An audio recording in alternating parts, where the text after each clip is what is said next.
Hi, all. Good morning. So online people, can you please confirm, are you able to audible my voice? Yes, sir.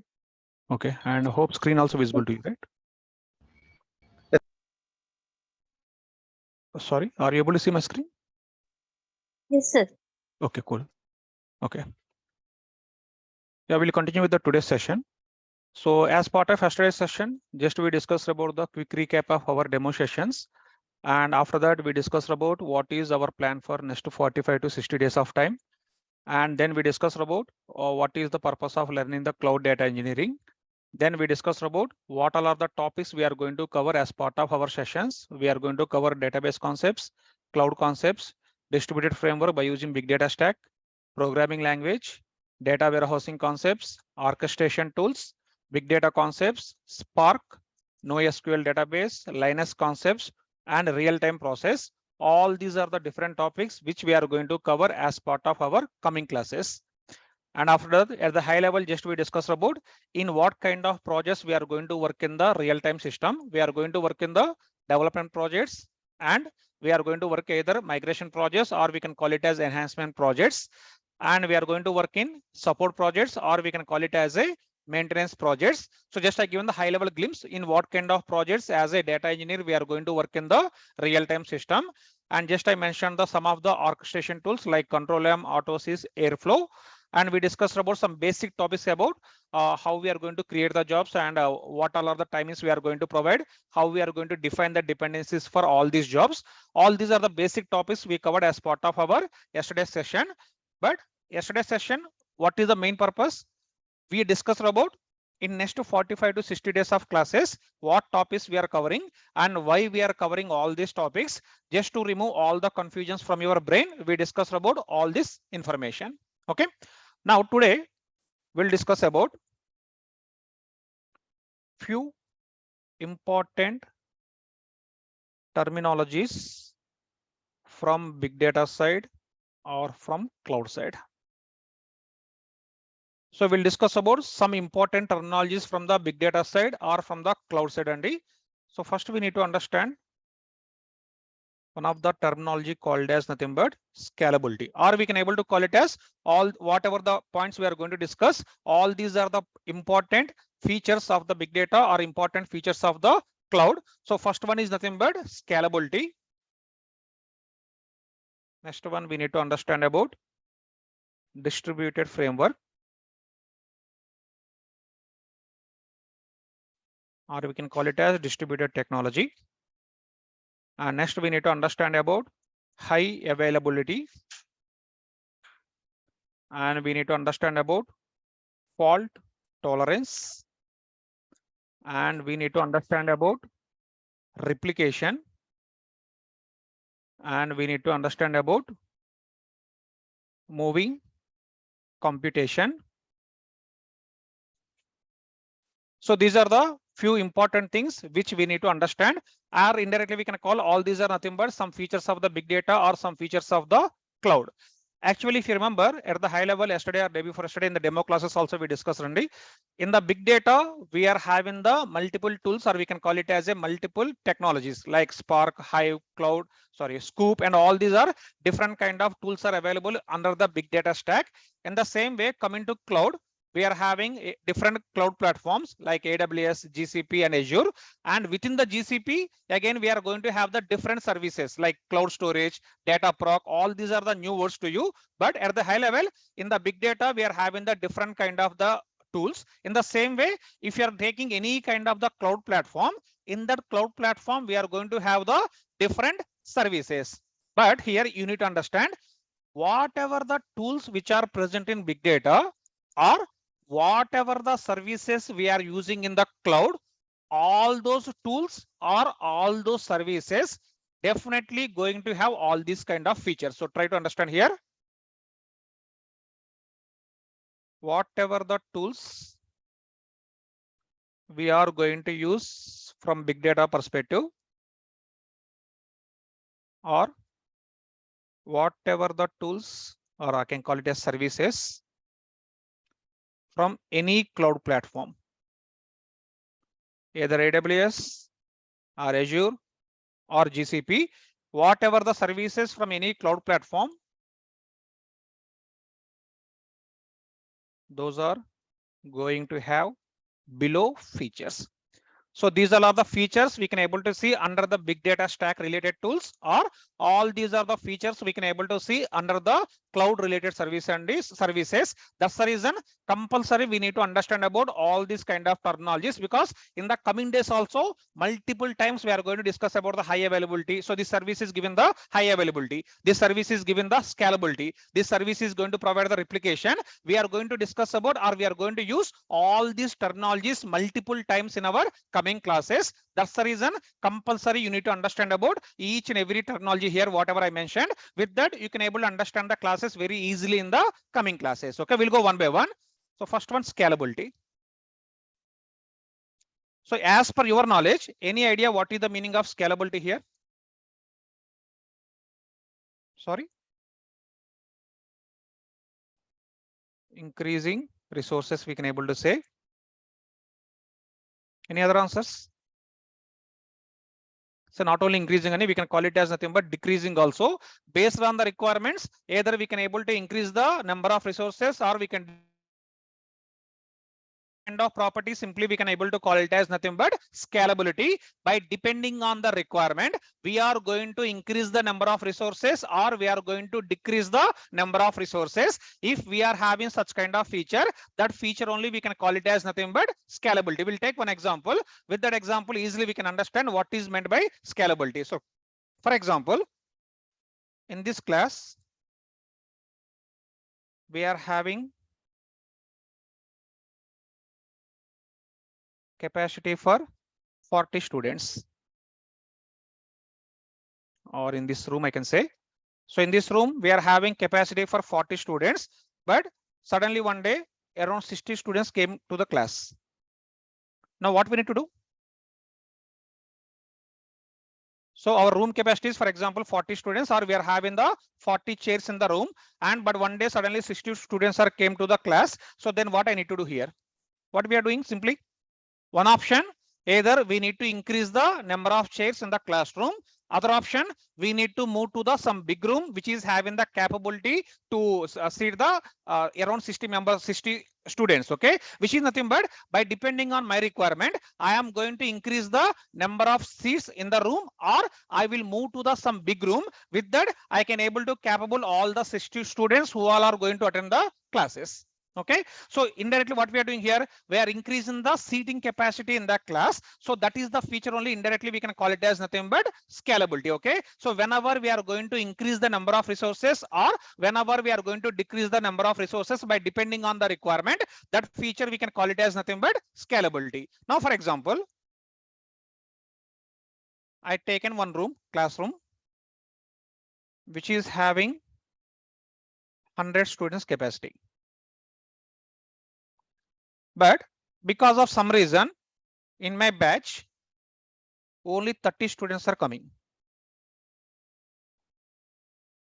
Okay, now tell me, do I need to use that room where we are having the 100 students capacity? Is not required, because number of students are only 30. If you are going to use that big room, what is going to happen? Unnecessarily we need to spend the money on the electricity and AC charges, all, which is nothing but we are spending extra amount unnecessarily. So what we can do here, if we are having any small room which is having the capacity for 30 students, simply we can able to move that batch to that classroom. So with that, what we are going to say from the institute perspective, we are saving the cost. So by depending on the requirement, in the first example, what we are doing, we are increasing the number of resources, or we are moving to the big room. In the second example, what we are doing here, because of having the less number of students, instead of using the big room, we are moving to the small room.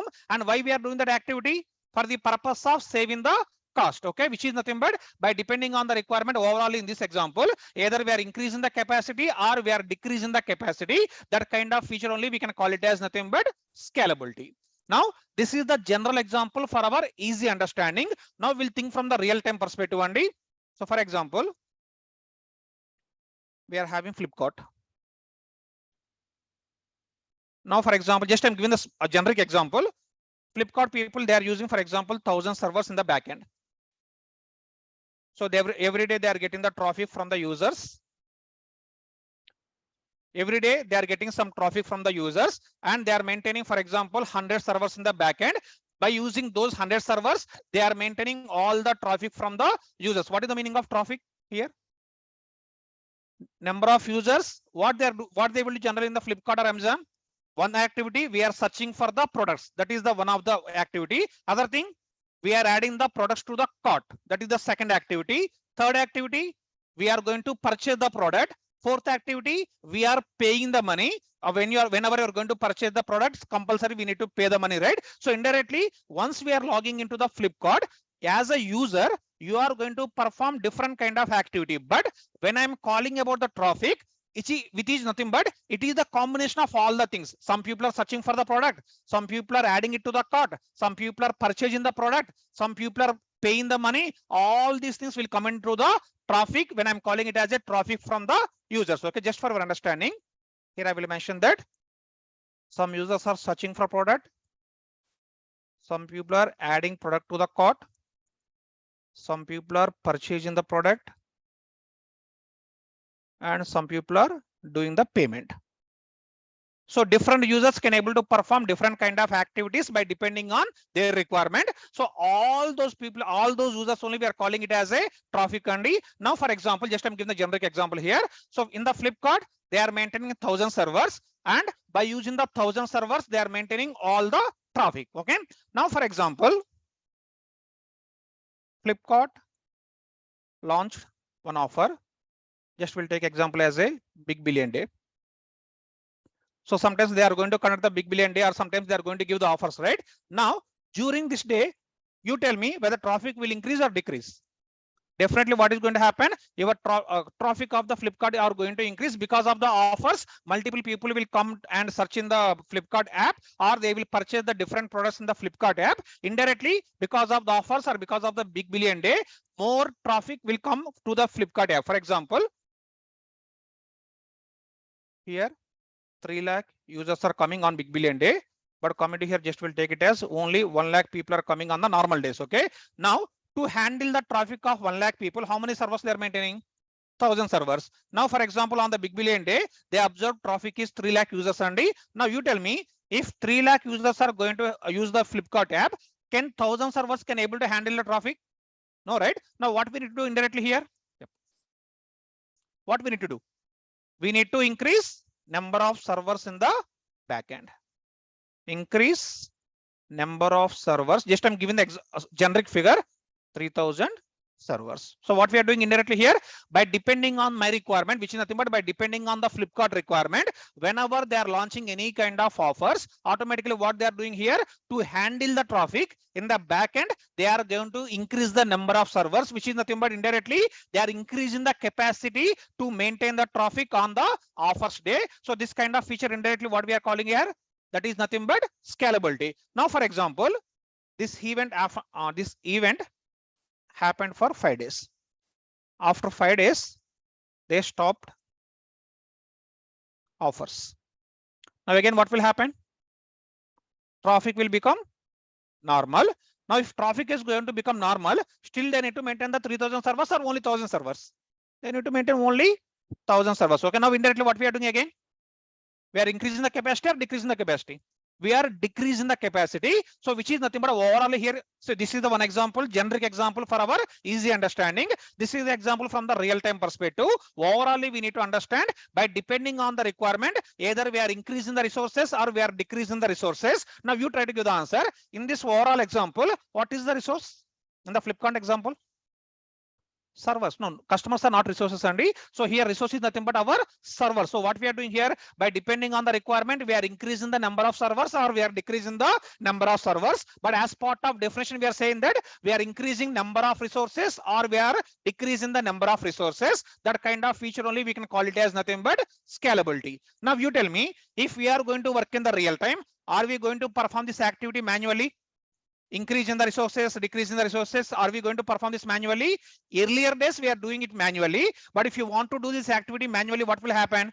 It is very time consuming activity and multiple number of people need to work on this activity, and they need to start work on this activity before 1 month onwards itself, because to increase the number of servers manually, it's not a kind of a easy task. Okay, if you want to do all these activities manually, it will take good amount of time. It will cause a lot of cost. That's the reason nowadays what is happening, most of the companies are using the cloud. In the cloud, what will happen is automatically, by depending on the requirement, within a short amount of time you can increase the resources, or within short amount of time we can decrease the resources. And that's the reason I'm saying that whenever we are using the cloud, we can able to say cloud is having the feature called as nothing but scalability. Now, if you are going to conduct the one more of a day, no need to worry about how I need to increase the resources, how I need to decrease the resources. No need to worry about any such kind of things. Your cloud platform or your cloud provider will take care of all these kind of activities. That's the reason we are saying that. Sorry. That's the reason we are saying that your cloud stack is having the one of the feature called as nothing but scalability feature. Okay. Any questions on this scalability? Please ask me. Try to understand with the example. If you understand the example, automatically you can able to understand what is the concept here. And once you understand the example, no need to buy out anything. Automatically you can able to recollect after 1 week also. This is the example. With this example, you can able to easily understand what is meant by scalability. Is it clear? Okay. Now next one we need to understand distributed framework. Now you tell me any idea or any guesses what is meant by distributed framework. Distributed means Someone is saying that sharing the work to other resources. Any other answers? Yeah, basically task divided by multiple systems and Task divided into multiple systems or multiple people. Okay, just we'll take one generic example. With that easily you can able to understand. For example, we are having L&T builder and government giving one project to them to construct around 5,000 apartments. Just I'm taking the generic example, Andy. So what is happening here? Government people giving one very big project. What is the project here? Government want to construct around 5,000 apartments, and this is the project. Now they are giving this entire project to the L&T company or L&T builders, and for example, now only if L&T company is going to work for all these 5,000 apartments. So how many years it will take? Just roughly we can able to say, for example, it is taking 5 years of time. Okay, only L&T company is going to work for all the 5,000 apartments. At that point of time, what will happen? For L&T to complete all these 5,000 apartments, it is going to take around 5 years of time. Okay, but government is asking, I want to complete this entire project within 2 years. Then what they need to do? L&T people are given the estimate. I can able to complete only 5 years. I can able to construct the 5,000 apartments. Within 2 years, I cannot able to perform this activity. Then what government will do here? Simply now government will give this work to multiple builders. For example, now they are reaching out L&T company and they are reaching Mehta's and they are reaching, for example, some X company and they are reaching some Y company, they are reaching some Z company. So government is reaching multiple companies.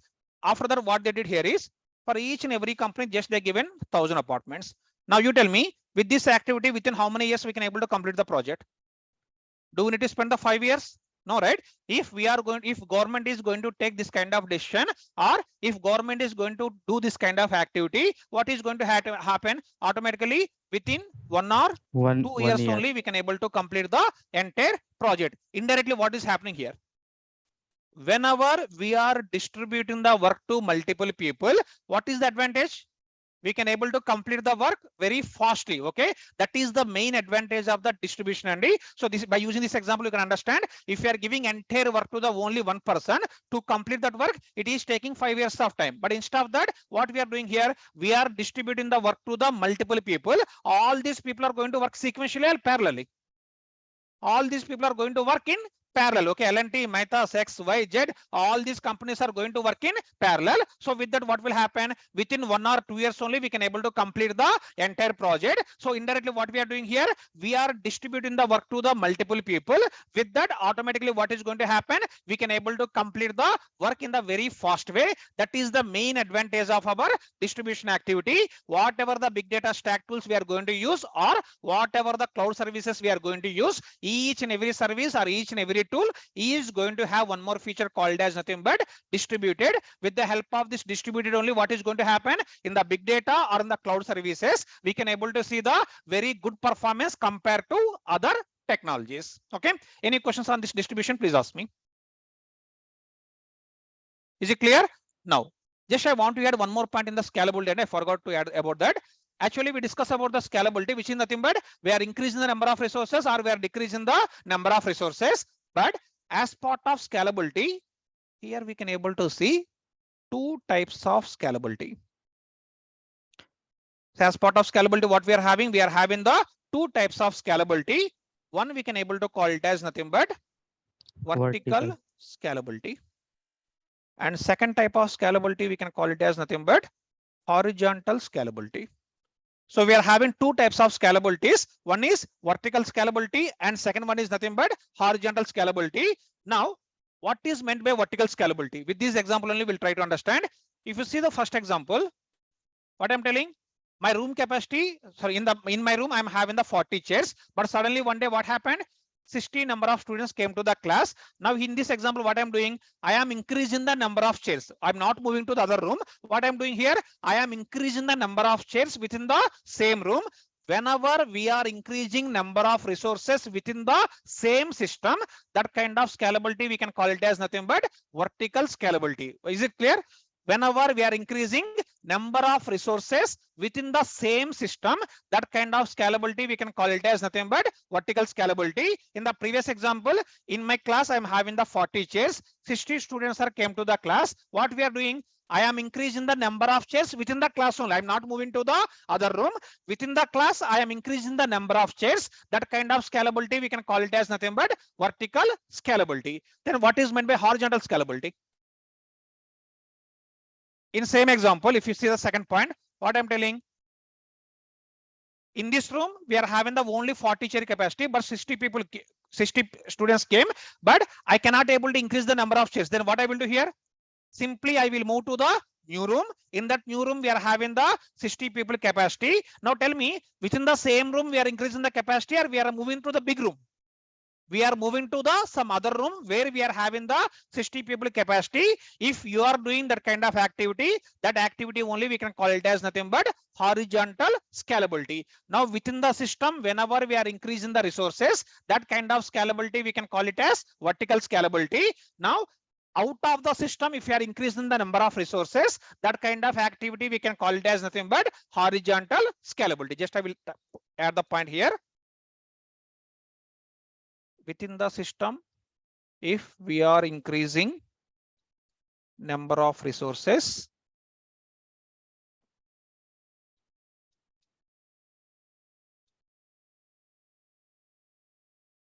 that we can call it as vertical scalability. If within out of the system, if we are increasing number of resources, that we can call it as nothing but horizontal scalability. Okay, so we are having two types of scalabilities. One is the vertical scalability and the other one is the horizontal scalability. Within the system, when we are going to increase the number of resources, that we can call it as a vertical scalability. Out of the system, if we are going to increase the number of resources, that we can call it as nothing but horizontal scalability. Okay, just we'll take one more example. For example, I want to store 1 GB file.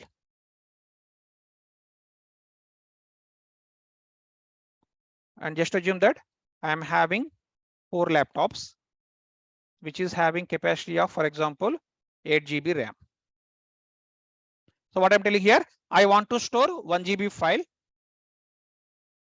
And how many laptops here I'm using? I'm using the 4 laptops. Now each laptop is having the capacity of the 8 GB RAM and D. Now here, for example, just assume that we are using the distributed framework. Whenever I'm going to store this 1 GB file, here, for example, laptop 1 is storing 0.25 GB data,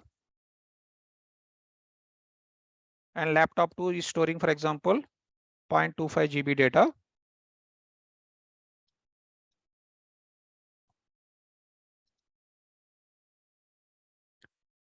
Okay, so we are using the 4 laptops. Just for our understanding, I will say in the distributed framework environment. What is meant by distribution? What we discussed previously? We are distributing the work. Okay, here what I'm telling, I am using the 4 laptops in the distributed framework, which is nothing but whatever the activities we are going to perform on these laptops, it is going to perform the distribution. Here what I'm telling, I am telling that we are going to store the 1 GB file. Based on the definition of the distribution, what is going to happen? This 1 GB file data will be distributed to all the 4 laptops. In each and every laptop, for example, it is going to store the 0.25 GB data. Okay, now after storing the file, now I want to retrieve the data.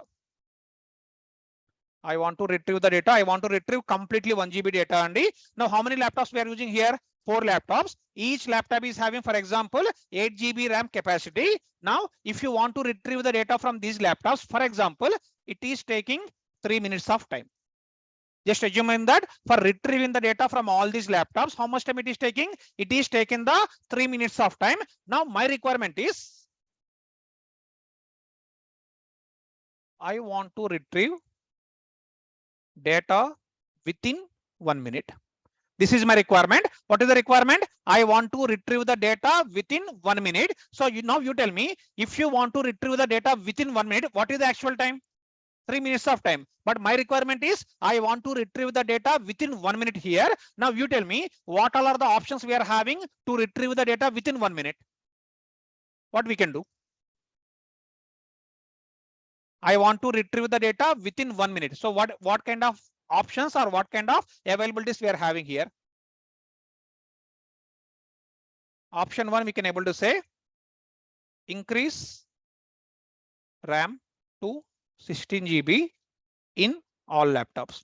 Can we do it or not? Just we can able to add the one more 8 GB slot, 8 GB RAM in the other slot. So with that, what we are doing in every laptop, simply we are going to increase the RAM capacity as a 16 GB. So once we are going to increase the RAM capacity to 16 GB, automatically what will happen? If you want to retrieve this 1 GB data on 16 GB RAM from the 4 labs, what will 4 laptops? What will happen? This activity now we can able to complete. Retrieving the data can complete in 1 minute. Indirectly, what we are doing here? We are increasing the resource. Now you tell me in this example, what is the resource? RAM is the resource. We are increasing the RAM in the laptops. Once we are going to increase the RAM, automatically what is happening? Instead of taking the 3 minutes of time, within 1 minute only, we can able to retrieve the data. This is the one option. Is there any other option to improve the performance? Is there any other option? For example, I am increasing number of laptops with same configuration. So what is the second option here? What I'm doing, Andy? So I am going to increase the number of laptops. Now, for example, instead of using the 4 laptops, I will use 8 laptops. Now, if you are going to use the 8 laptops, what will happen? In each laptop, just assume that it is going to store, for example, 0.13 GB data. So what I'm telling here, instead of increasing the RAM in 4 laptops, what I'm doing here, I am increasing the number of laptops here in this example. How many laptops we are making? We are making it as a 8 laptops. Now, if you are going to store the 1 GB data on the 8 laptops in the distributed environment, what will happen? Just rough figure, in every laptop, it is going to store, for example, 0.13 GB data. Now, on top of this, if you are going to perform the retrieve operation, now how much time it will take? It will take same 3 minutes or it will complete within 1 minute only. Within 1 minute only, your retrieval operation will complete, because here we are dealing with the 8 laptops in the distributed environment. In every laptop, we are going to have the 0.13 GB data. Now, if you are going to perform the retrieve operation, what will happen? Within 1 minute only, we can able to complete the process. Indirectly, to achieve the requirement of 1 minute retrieval process, we are having the option 1, we are having the option 2. Now, by seeing these two options, you try to give the answer. In option 1, what kind of scalability we are using? In option 2, what kind of scalability we are using? Any guesses? What is scalability? In option 1, what we are using? Vertical Is scalability. nothing but vertical scalability. Perfect answer. So see here what we are doing.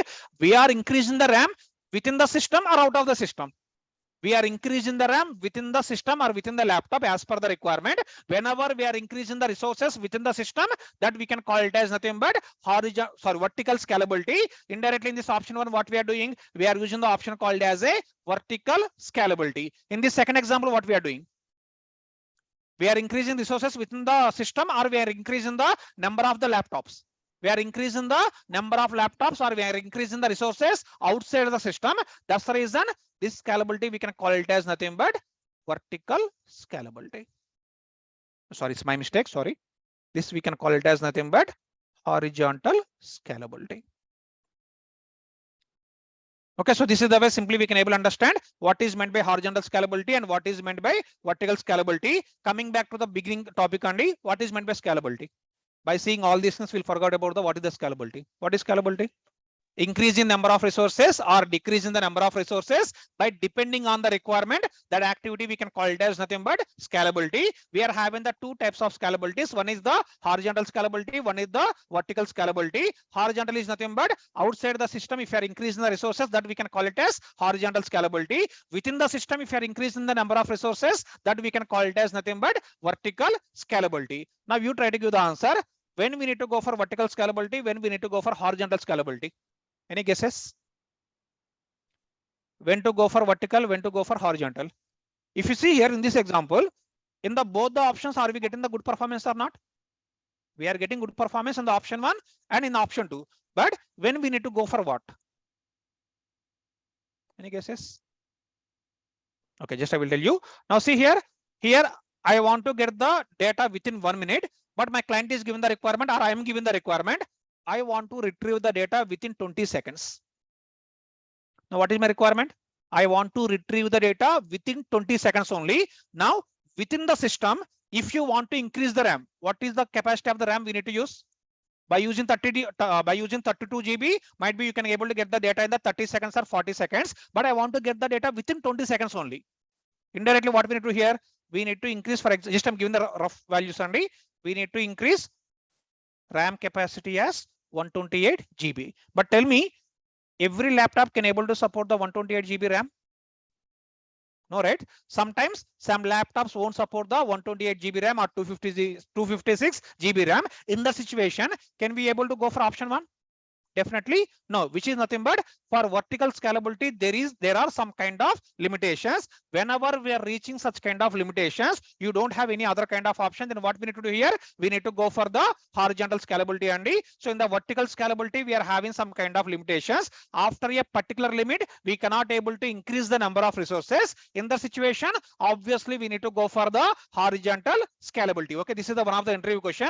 When we'll go for vertical scalability, when we'll go for the horizontal scalability, we can able to say by depending on the situation or by depending on the requirement. Sometimes we'll go for vertical scalability, sometimes we'll go for the horizontal scalability. Then they will ask the question, any limitations in the vertical or horizontal? What we can able to say, in the vertical scalability, we are having the limitation up to one limit only we can able to increase the resources. If we are crossing that limit, then we cannot able to increase the resources. In the situation, we are going to use the scalability called as nothing but horizontal scalability. Is it clear?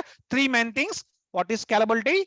What is horizontal scalability? And what is vertical scalability? All these are the things we need to understand as part of discussing about our scalability topic. Okay. Yep. Any questions? Just I want to give pause for 1 minute. Sir, in the both the places it is going to affect the cost, because if you are going to increase the, if you are going for vertical scalability, what we are doing, we are increasing resources within the system. But if you are going to horizontal scalability, we are increasing the resources outside the system. In the both the places, we are going to get the cost, but compared to maintenance perspective, I can able to say vertical scalability is the best one, maintenance perspective, because we are not increasing number of systems within the system only. What we are doing, we are increasing the resources. In this example only, maintaining 4 laptops is easy or maintaining 8 laptops is easy. Maintaining 4 laptops is easy, which is nothing but maintenance wise I can able to say vertical scalability is the best option. But if you want, as I told you earlier, if you are going beyond some certain limits, then obviously we cannot able to go for vertical scalability. Then we need to go for the horizontal scalability. But from the cost perspective, both are going to cost same, almost same kind of amount.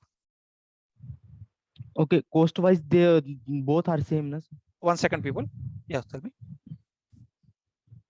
Sir, in horizontal scalability, we can perform both kind of operations. So why we use No, vertical? online people, just 1 second. Offline people are asking one question. Sorry to cut you. Yeah, you are asking something. Exactly. Earlier, we are using the physical servers.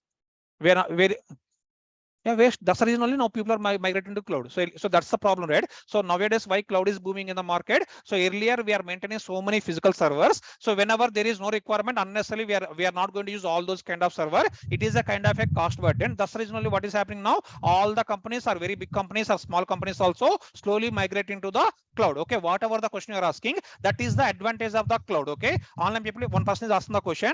Earlier, how we are maintaining all these things? Earlier, how we are doing all these activities by using the physical servers. So if you are going to use the physical servers, for example, if you take the Flipkart example, we are increasing number of servers as a 3000, but after completion of that offer day, is there any usage of the 3000 servers? No, which is nothing but unnecessarily we are wasting the cost. Now, if you come to the cloud, what we can do, whenever you want, you can able to increase the servers. Whenever you don't want, you can able to decrease the servers. Whatever the number of servers we are using, we are paying the amount to only those servers. That is the best advantage of the cloud. That's the reason only most of the people slowly are already migrated to the cloud.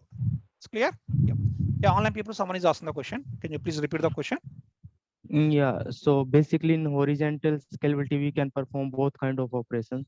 So why we are using vertical scalability? Yeah, I told you, right? So for the maintenance perspective, so for example, so you are going within the limits of the some certain limits of the resources. In the situation, what I'm telling here, if you are going with the vertical scalability, there is the very less maintenance compared to the horizontal scalability. In the vertical scalability, what we are doing in our example, within the 4 laptops only, we are increasing the resources. But if you are going to horizontal scalability, what we are doing, we are increasing the laptops as 8 laptops. Now compared to 4 laptops and 8 laptops, where we can able to maintain everything very easily in the 4 laptops, which is comes under the vertical scalability. So whenever you want to get the less amount of maintenance, then we can go for vertical scalability. Or if you are crossing some kind of certain limits, then obviously we need to go for the horizontal scalability. Maintenance and cost wise. Yeah, both ways I'm telling, maintenance perspective and cost perspective, from the both the sides I'm Oh, telling. oh, my bad. I think you say cost. Okay, so sir, in every technology, I think there was some pros and cons. So there are multiple pros in this cloud technology. So any cons? Yeah, coming to cons, mainly nowadays people are feeling it as a security wise. There is a con in the cloud side and it, but that's a separate topic. We'll cover it in the coming classes. Okay, so what are so he's asking the question, what are the advantages of the cloud and what are the disadvantages of the cloud? But if you are going to touch the topic, so what will happen? So we are going to deviate from this main topic. So definitely we'll cover the topic in our coming classes. Okay, only security wise, I think on-premise kind Yeah, of. that is one answer. That is one Okay, answer. But other than that, we are having some other disadvantages by using the cloud. But all those disadvantages will cover in okay. the coming classes. Yeah, got it. Got it. Okay. Yep. Now, so this is overall about the scalability. So second one, already we discussed about the distributed framework. What is the meaning of distribution, Andy? We are distributing the work to multiple tasks, or we are distributing the work to multiple people, or we are distributing the work to multiple resources. That kind of activity, simply we can call it as nothing but distributed activity. Okay. In the same way, next one, we need to understand high availability. Any guesses what is meant by high availability? At any point of time, if you can able to access the system, that kind of feature we can call it as nothing but high availability feature. Just I will type it here. At any point of time, if we can able to access a system, that kind of system we can call it as high availability systems. Any examples from your side? Hello. At any point of time, if we can able to access, if we can able to access a system without downtime, that kind of system we can call it as nothing but high availability system. Here just I will add that, without any downtime. Without any downtime, that kind of system we can call it as nothing but high availability systems only. As per your knowledge, is there any high availability system in the real time? So for example, if you take Twitter or WhatsApp or Facebook, Can we be able to say all these social media tools can be called as a high available things? So see, some people will give this example, Twitter, WhatsApp, and Facebook, but we can able to say sometimes what will happen, I think 1 year back or 6 months back, so Twitter completely down. Okay, I think 1 hour or 2 hours it is completely down, which is nothing but there is the possibility for some downtime.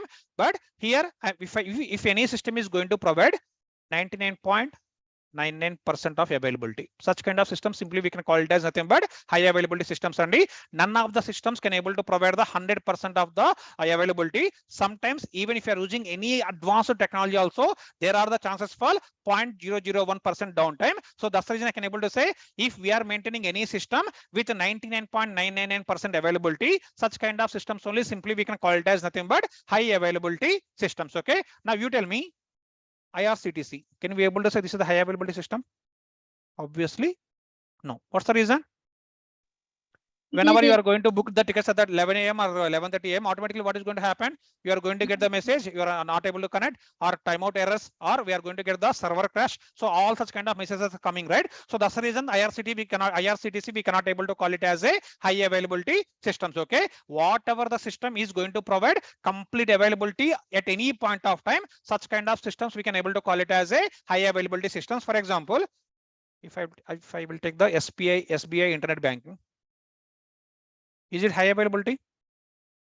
No, right? So most of the times SBI internet banking will down it. Nowadays it is working very good, but earlier it is down every 1 hour or every 2 hours. So that's the reason we cannot able to say SBI net banking is not a kind of a high availability system. But tell me, now most of the people are using the UPIs. Now tell me, this UPI system is a high availability or down?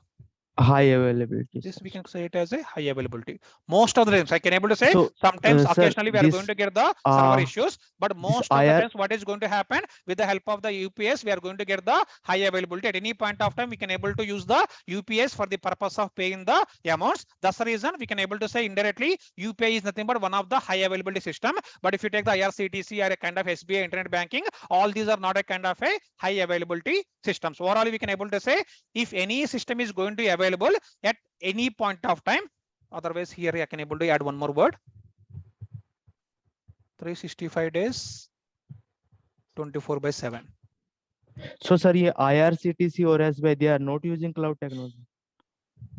So they are using the cloud, but they are not using all the resources in the backend only. So they are using the limited number of the resources because of the budget constraint. That's the reason what is happening every day morning at 11 a.m. or 10 a.m. automatically we are getting the server errors. But if you can able to compare before 2 years and now, IRCTC is behaving very good compared to the previous, but still they are having the issues, which is nothing but we can able to say they are not increasing the number of resources in the backend. That is one example. And one more thing, in compared to normal days or in the Sankranti festival or Dasara festival, then what will happen? Definitely, whenever you are going to open the IRCTC at 11 a.m., automatically what is going to happen? It is going to server will crash because during the festival time, automatically so many people want to book the tickets, but they are not having the backend system to increase the resources automatically. Might be that's the reason IRCTC servers are crashing, but I don't know in the backend what they are using. But that is the one best example we can able to use for understanding what is meant by high availability as part of this topic.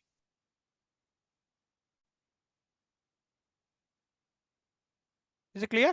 Now tell me, if we are going to use the big data stack or if you are going to use the cloud services, there we are going to get the high availability systems or non-availability systems. Non-high. Here we are going to get the high availability systems only. Whatever the cloud services we are going to use, each cloud services is nothing but it is going to provide the feature called as nothing but high availability feature. Okay. At any, for example, if at any point of time, if any server is down or if any server is crashed, automatically it will restart themselves only. That feature only we can call it as nothing but fault tolerance. Just I will talk about this. So what I'm telling, in the cloud services, it is going to provide the high availability feature. But how it is going to provide the high availability feature? Because of having the one more feature called as nothing but fault tolerance. Now you try to give the answer based on your understanding. What is meant by fault tolerance? So I can able to say at any point of time, if one server is going to crash, automatically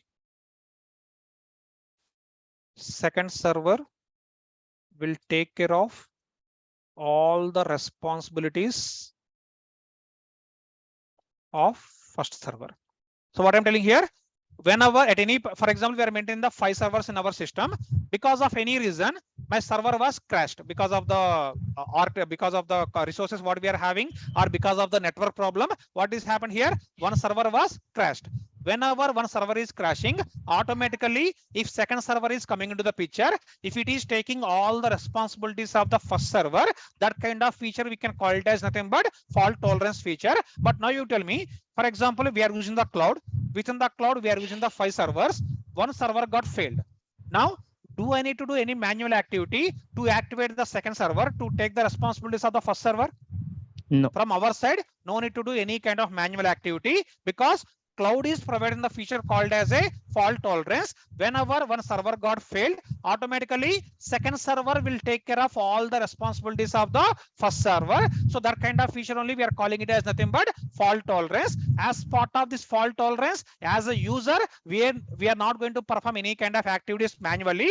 Your cloud will take care of all these things automatically. Just we need to define the number of servers. If any server is crashing, second server will come into the picture. Automatically, it will take all the responsibilities of the first server. Now, for example, after some time, my first server came into normal state. Then what will happen automatically? First and second servers, they will work on their independent tasks. So what I'm telling here, if both the servers are available, they both are taking their independent tasks. But if any one of the server is going to fail, automatically what will happen? Second server will come into the picture. It will take all the responsibilities of the first server. After some time, if first server is coming into the normal state, then what is going to happen again? Again, both the servers are going to distribute the work, and both the servers are going to take care of their individual activities only. So all these things are going to happen automatically. So that's the reason this feature simply we can call it as nothing but fault tolerance system. Okay, now coming to cloud services or in the big data stack, this feature is coming by default. As a user or as a person or as a developer, no need to do any kind of activities manually here. So that's the reason only, again, I can able to say this is the one more reason most of the companies are migrating to the cloud. One is, as I discussed earlier, high availability. One is we are having the option for the scalability. Other one, automatically they are providing the feature called as a fault tolerance. By considering all these features, we are getting automatically. Now most of the companies are migrating to the cloud. Okay. Any questions on the fault tolerance? So similar kind of thing are in on-premise kind of on-premise system, no? Like replication factor. No, we are not discussing anything about replication factor so far. We are discussing about the fault tolerance. So what is the meaning of replication? If you are losing, so that will cover in next 5 minutes only. But on top of fault tolerance, any questions, please ask me. We'll discuss about replication in next 2-3 minutes. Okay. If no questions, now we'll try to understand what is meant by replication.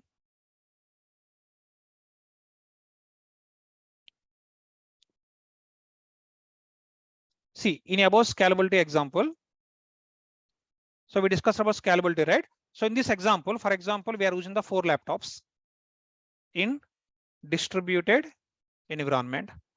So what I told you, so if you are going to store 1 GB data here in this distributed environment,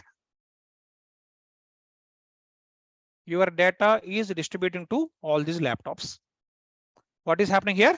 Your data is distributing to all these laptops. Just for easy understanding, I'm saying that this is having A, and this is having data B, and this is having data C, and this is having data D.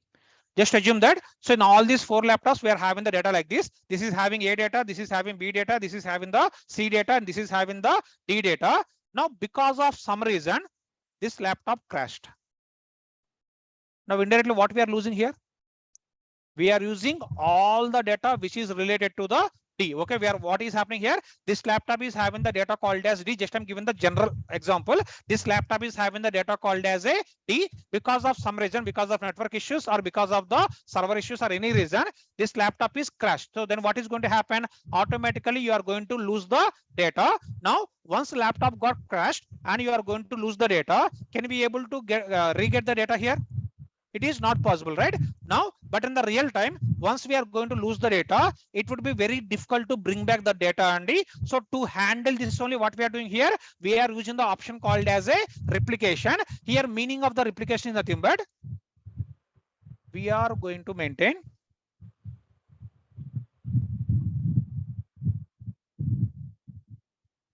same data in multiple systems. So what we are doing here, we are replicating the data, or we can able to say we are going to maintain the same data in the multiple systems. So in this example, whatever the data we are having A here, so here I will maintain that data again. And here also I will maintain A. And here also I will maintain A data. Now tell me what is going to happen. For example, this laptop one got crashed. Now where we are having this data again? In the laptop 2, we are having the data. Laptop 3, we are having the data. Laptop 4 also we are having the data. Now in the same way, for example, if you take the B, so this data will be storing in here.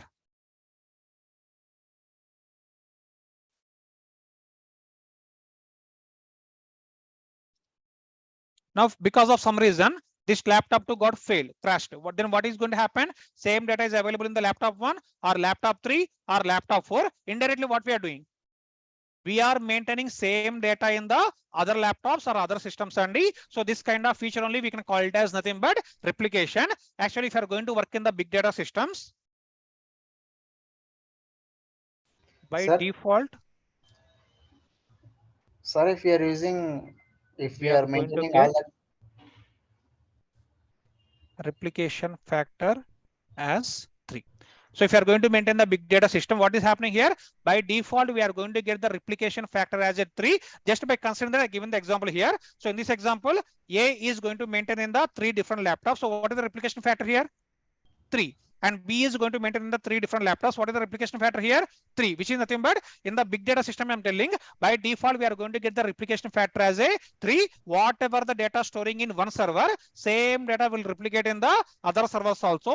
If one server is going to crash, from where we can able to get the data again? From the other servers we can able to get that data. That kind of feature only we can able to call it as nothing but replication. Now in the big data systems, by default we are having the replication factor as a 3. For example, if you want, what we can do, we can increase the replication factor as 5, or we can increase replication factor as 10. But tell me, if you are going to increase the replication factor, what is the disadvantage? Cost, right? So for example, here, I want to maintain the 1 GB data. If we are not going to maintain any replication factor in these 4 laptops, how much data we are maintaining? Only 1 GB. But for example, if you are going to maintain the replication factor as a 3, then in these 4 laptops, how much data we are going to maintain? 4 GB. Directly 3 GB data, right? So because we are given the replication factor as a 3, same 1 GB data copied 3 times into all the systems, which is nothing but indirectly, we are going to maintain the 3 GB data. Now, for example, if I'm increasing replication factor as a 10, then what will happen? We are going to maintain unnecessarily 10 GB data. Generally, 3 is the best option. 5 and 10 we won't take it, Andy. So by default we are going to take the replication factor as a 3. By considering if you are going to increase the replication factor as more, automatically we need to store the huge amount of data. When amount of data is increasing, automatically what will happen? Performance will be degrade. That's the reason in real time also generally we are going to take the replication factor as a 3 for the purpose of getting this replication feature. But again the same question, do we need to copy this data manually? We are not doing anything. Automatically, whenever we are giving replication factor as a 3, whenever we are going to store the data, first thing that data will be distributed to all 4 laptops. Why? Because earlier we discussed we are having the feature called as a distributed framework. With that feature, your data will be distributing to all the 4 laptops. At the same time, same data will be copied to 3 different laptops also. Like this, what is happening? Distribution is happening automatically and replication also coming automatically. That's the reason only again we can able to say we are going to use the cloud as part of our real-time system. Okay. Any question Sir, on this replication? Please ask little me. bit confusion. Like 3 replication factor means it copied to 3 different servers. Yes. Right? Yes. Okay. So you say that we need to maintain 3 GB. So 1 GB Yeah, stored sorry, at it's my bad. It's a 4 GB only. So 4 sorry. GB. Okay, So good. when I'm using those numbers, and it's a kind of a general example. Yeah, I agree. So his question is, if you are going to maintain the 3 replication factor, how we can able to say it as a 3 GB data? I agree. So indirectly, we are going to maintain the same data in all the places. So what is going to happen? it is going to take the 4 GB. Instead of 3 GB, it is going to take the 4 GB. Right. So, sir, these kind of things maintain in HDFS or by itself. Yeah, Right? whatever. So whatever the storage system you are going to use in the storage system, it is going to maintain it only. So his question is where all these replication factors or all this data is going to store. He's asking whether it is storing in the HDFS. I can say answer is yes. But so far, have we discussed about HDFS? No, that's the reason I'm not using this word HDFS only. But coming to your question, whomever asked this question, all this data is going to store in the HDFS if you are going to use the big data on premise. But if you are going to use the cloud, then where we are going to maintain all this kind of replicas?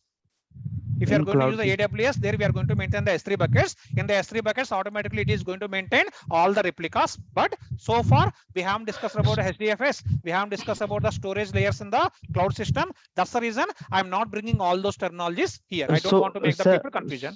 Yeah, so sir, we can configure this kind of thing. If every time there was you say 1 GB data, so we have 3 copies there, automatically it store 4 GB of data. So it can you say it will destroy our storage system. So we can configure this kind of functionality. Yeah, like if we don't want to replicate particular data, so we can configure. Can we configure this replication factor? Right. So this is the question he's asking overall in an online person. You tell me, can we be able to control the replication factor? Answer is yes. How we are going to control that we are going to cover in the coming classes. Actually, if you are going to maintain the big data systems or if you are going to maintain the cloud systems, and we are going to have some kind of properties file. In that properties file, what we can do here, we can able to define the values. But I'm giving the answer as a yes. But as per your understanding, in real time, who will do this kind of activities? Developers or admins? Admin team will take care of this activity. Okay, we'll discuss about what is the admin team activity and how we can able to increase or decrease these kind of values in the real-time system that we are going to cover in the coming classes. But for now, as per his question, I'm saying that can we configure this replication factor? Answer is yes. Can we increase or decrease? Yes. In real time, who is going to perform this activity? Our admin team is going to perform this kind of activities as part of our real-time system. Okay, but by default there was a 3 replication factor automatically. Yeah, by default 3, but that also we can able to manage. If you want, you can make it as a 0 also if you want. Okay, got it. Okay. Yep, someone is asking. See, by default, I'm telling from the real time, by default, we are going to take it as a 3 or 2 and mostly. But in the cloud also, what we can do, if you want, you can able to modify those values. We are having a properties file. Just we can go to the property and there we can able to modify the values. Otherwise, in the cloud, whenever we are going to create the buckets to store the data, there it will ask the one property whether you want the replication or not. If you are going to select the option as a no, then it won't store any, it won't do any kind of replication. But if you are going to select the option as a replication, then what will happen? Automatically, it will replicate all the things in the internal system. So we can able to control everything. But if you don't want to control, we can give the control to the cloud system directly by default. Then cloud will take care of all the replications and everything automatically. It's clear? Okay. Any other questions before moving further? Okay. Now, one last thing, which is nothing but moving computation. Okay, so this topic we'll discuss in our tomorrow session. Already I know. So today we discuss about a lot of theory and so might be already people can get some kind of bore feeling. So, but try to understand all these 5 properties. So tomorrow we are going to discuss about the one more important property called as a moving computation. Other than this, we are having one more property called as a partitioning. So I forgot to include that. So one more property called as a partitioning, or we can call it as a partitions. And in the big data stack or in the cloud stack, again, we are going to get the one more feature called as a partitioning. With the help of the partitioning also, we can able to get the very fast in the performance, how this partition is going to work or how moving computation is going to work. So these topics also we are going to cover as part of our tomorrow's session. Okay. Now immediately people will think that why sorry stopping class by 9:30 only. So I'm not stopping the class now only. So I will continue some other topics, because if you're continuously discussing about this theory, you won't able to understand all these topics or whatever the topics we are going to cover in the next 10-15 minutes. If you're going in the theoretical way, what will happen? You can't able to digest or you can't able to understand. That's the reason just I'm switching the topic. Okay. Actually, some people are asking the question, will you cover real-time projects? So after completion of yesterday's class, still some people are having these kind of questions. I want to give the clarifications for these kind of questions, and with that you can able to clear our minds again. So first question, will you cover real-time projects? Answer is yes. You need to do hands-on work on these projects. So what I'm telling here, we are going to give the real-time projects, and it's not a live project only. Whatever the project I worked earlier, I given the project to you, I given the data to you, I given the requirements to you. By seeing all those requirements and by seeing the data, you need to do all the activities hands-on. That only we are calling it as a real-time. It's not a live project. Whatever the project I worked already, I will explain that project and I will ask you to do that project hands-on. That is the one I'm telling you that this is nothing but one real-time project. Okay. And how many projects we are going to give? We are going to give 3 to 4 projects. Is it clear? Okay. Now, second thing, some people are asking, can I attend all classes in online? Sir, the screen is paused. No, Other sir, people- it's good. Other people, you are able to see my screen right properly? Yeah, it's proper visual. Okay. Yeah, I think whomever raised this concern, so can you please check your network so other people are able to see my screen? Okay. So next one, some people are asking, can I attend all classes in online? My suggestion here is, please come and attend classes offline. This is my suggestion, Andy. But if there is any problem from your side, or if you are a kind of a real-time employee, if you want to attend online, I will suggest you can go and attend the online classes, no issues, Andy. But my sincere request and sincere suggestion, please come and attend the classes offline. As I told you yesterday, this week we are going to have only 1.5 hour class, but from the next Monday onwards, we are going to have daily 3 classes, Andy, at the same time. So far we are discussing about theory. Okay, but slowly what we'll do, we will jump to the practical sessions also. If you want to do the practicals very perfectly, and if you want to understand all the classes in the very perfect way, my suggestion, better to come to the offline classes. I'm not restricting anyone. My sincere suggestion, sincere request, try to attend the offline classes. But if there is no feasibility, then you can attend the online classes. Okay, but out of 45 days of classes, at least come to offline classes for 15 days. So whomever want to attend all classes in online, so those people at least come to offline classes for 5 days only. That is for one-to-one interaction, and I will give some kind of career guidance, and I will help you for resume preparation to do all these kind of activities. If you are facing one-to-one, that is going to helpful to each and everyone. That's the reason at least come to offline classes for 15 days. Okay. And one more thing.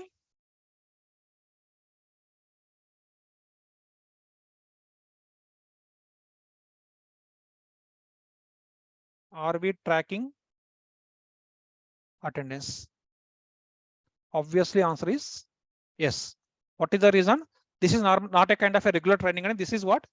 This is a JOAP program. That's the reason only these people are collecting a lot of amount from you.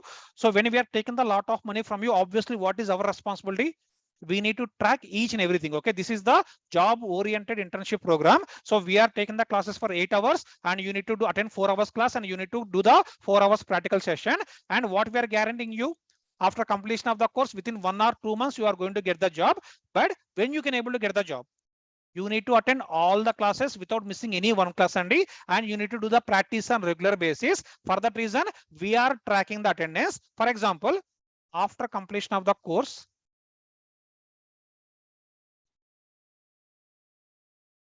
after 2 months also,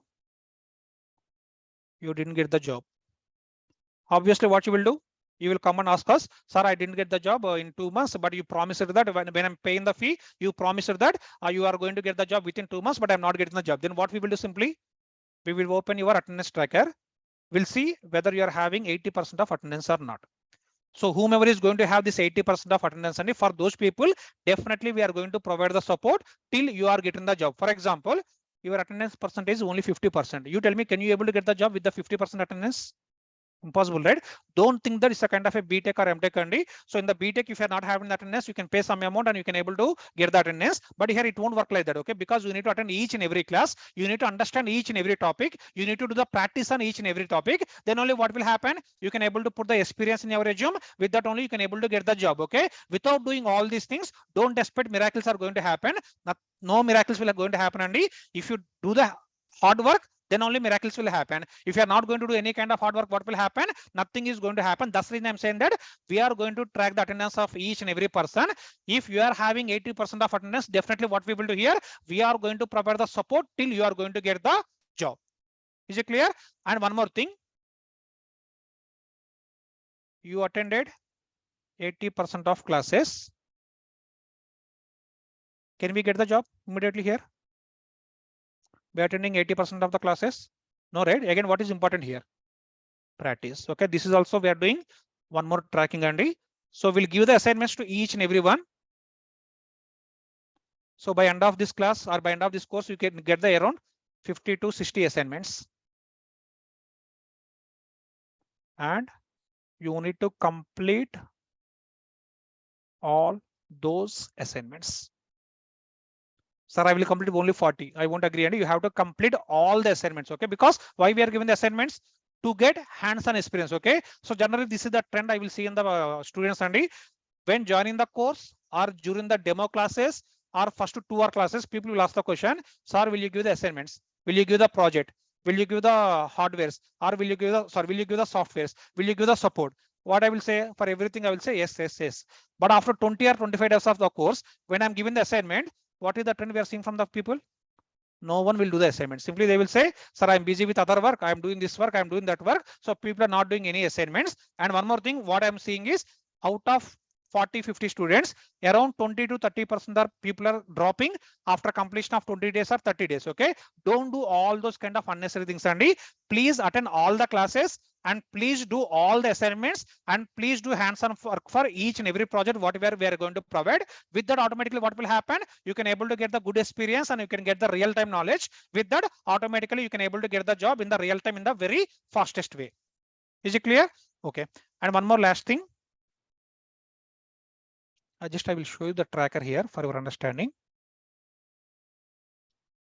So see here, this is the tracker.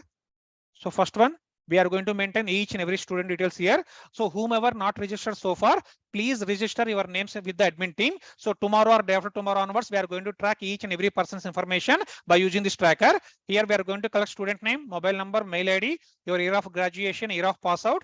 And here you need to fill the information, whether you are the kind of a experienced person or non-experienced person. And if you are the experienced person, please include how many years of experience you are having. Please include what is the current technology you are using in your project. So with that, what will happen? I can understand about each and every student. And so this is the tracker I'm using for my purpose. I will go through this data. By using this data, I will try to understand how many experienced people are here, how many non-experienced people are here. Accordingly, I will change my class timings. Sorry, I will change my topics in the class. I will change my teaching style. But if I want to do all those kind of things, definitely I need this information. Okay, we'll share this Excel sheet to you or admin team will reach out to you to provide that information. Don't ask the question why we need to share the years of experience. Don't raise the question why we need to share the current technology, because all these are the requirements from my side. Once I understand all this information, with that I can able to plan our course in the better way. That's the reason only we are collecting all this information. Is it clear? And one more thing, please include whether you want to attend the online classes or offline classes only. So based on that, we have some kind of understanding how many people are attending online and how many people are attending offline. Again, I'm repeating the same thing. Please try to attend offline classes. Don't go for the online classes. What is the reason? For both online and offline people, I'm telling the same topics or different topics. I'm giving the same topics, but what is the problem with the online? You will get so many distractions, Andy. If you're attending from home, what will happen? Your family member will come, he will give one task to you, or your children will come, they will disturb you, or you are going to get some other call, they will disturb you. Okay, but if you're presenting the offline class, what will happen? You won't have all those kind of distractions. That's the reason my suggestion is come to the offline classes. But whatever decision you want to take, you can take the decision. But please mention here, you want to come for online or you want to come for offline. Okay, and one more last thing, you can include the batch number because some old batch students are also attending our classes, and so please include your batch number. This batch number is 19. If any old people are attending, please include your batch number. This is one tracker. Might be admin team will call you and take all the details, or will send this tracker in the mail. Please fill this tracker and give the reply on top of that mail. Is clear? Okay. And second thing, this is what? This is the student performance tracker. And if you see here, I kept all the topics: GCP account creation, GCP storage, Cloud SQL, BigQuery, Dataproc, PubSub, Bigtable, Dataflow. All these are nothing but different GCP services which we are going to cover in the coming classes. After that, we are going to cover the PySpark, data warehousing concepts, database concepts, Python concepts, real-time projects, mock interview, all these things. Whenever I'm completing one topic, we are going to have the mock interviews with everyone.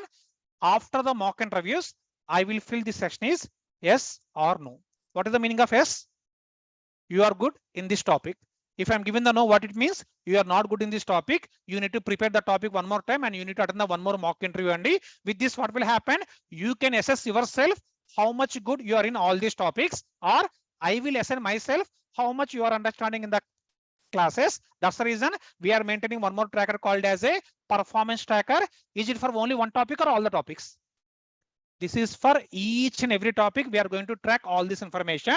And if you observe here at the end, we are having one more column called as a mock interviews. For every student, I will make it as whether he is attending mock interviews or not. And at the end of the course, what need to happen? You need to take the consultancy certificates, because without having the certificates, you cannot able to go for the resume preparation. And that's the reason we are tracking this information also, whether you taken the consultancy certificates or not. After that, resume preparation is completed or not. After that, you uploaded your resume in the Naukri or not. After that, you are attending the real-time interviews or not. After that, you got the offer or not. Finally, after getting the offer, you are taking any kind of real-time support from us. Okay, so we are going to provide the support till here. Don't assume that after completion of the people we are going to leave you only. We are taking all these classes at the same time. We are conducting the mock interviews. We are helping you for the resume preparation. We will help you to upload the resumes in Naukri. During the real-time interviews, we'll provide the support.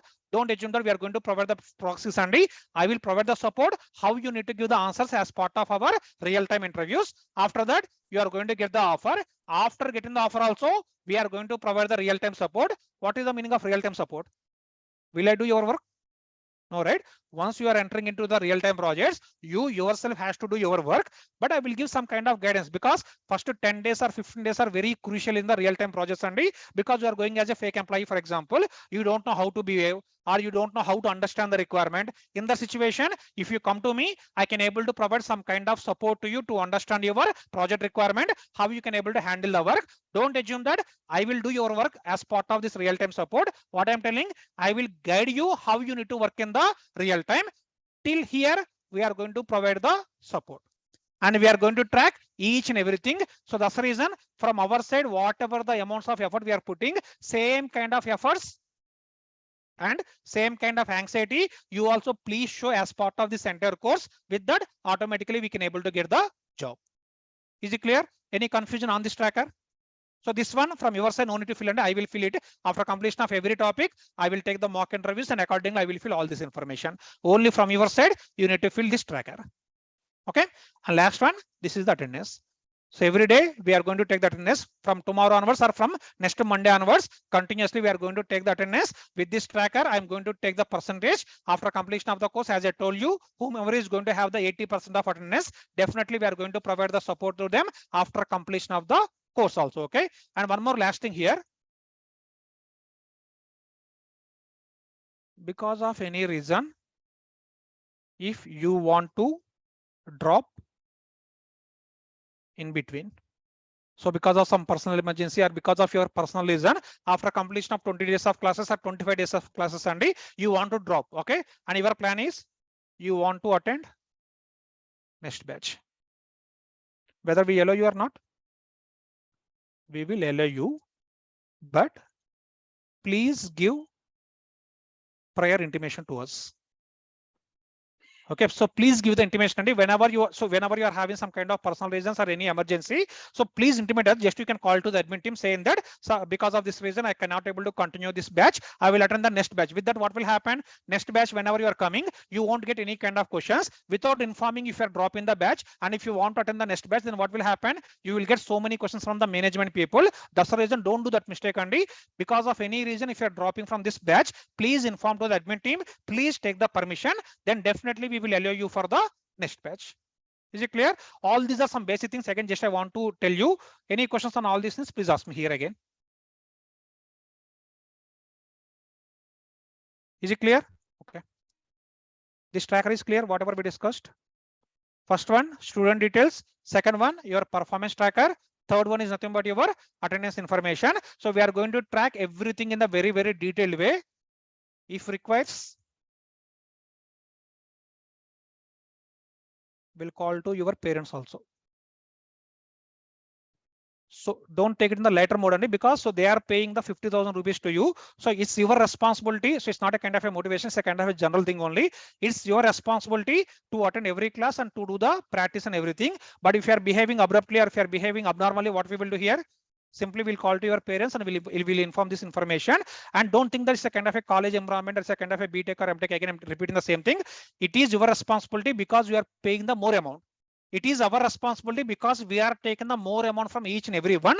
That's the reason we are putting this much of effort to track each and every person till you are going to get the job. Please try to utilize all these things. With that, will you get the job or not? If you are going to follow all these things, easily we can able to get it.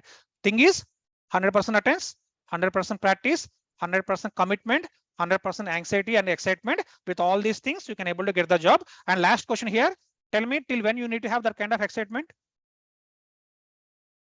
Till when? Till completion of the class? Or till completion of the course? Or till you are getting the job? Or after entering into real-time project? See, till completion of the course, till you are getting the job, after entering into the real-time company in the real-time project, there also you need to have the similar kind of excitement, because once you are going to work in the real-time project, if you are going to relax, what will happen?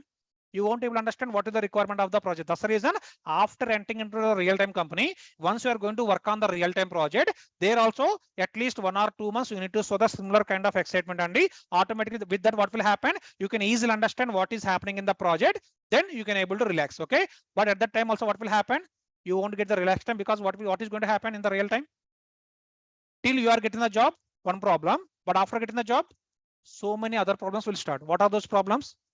You need to work for daily 12 hours. Don't assume that in the IT company people are enjoying Andy. They need to work for every day 10 to 12 hours. Every day you are going to have the scrum calls. In the call, you need to give the update. If you are not given the update, your TL will come and ask the question what you are doing. Even if you are doing all the things also, they will ask the question why you are not doing the more things. Even if you are doing the more things also, they will ask the question why you are not doing the innovate things. Okay, so this cycle will continue. But if you want to get the job and if you want to survive in the real time, so please follow all these kind of instructions, Andy. And whenever I'm talking about all these things, don't think that why Sorry is talking about all this kind of nonsense. It's not a nonsense, Andy. All these are very, very, very important for the non-real-time employees and for experienced employees also. That's the reason maximum every day 5 or 10 minutes I will talk about this. Whenever I'm talking about this, don't think that all these are unnecessary things for me. Don't think like that. Please try to understand every point whatever we're discussing here. Is it clear? Okay. Any questions? Online people or offline people? Okay. If no questions, we'll meet in the tomorrow session. Thank you. Thank you all.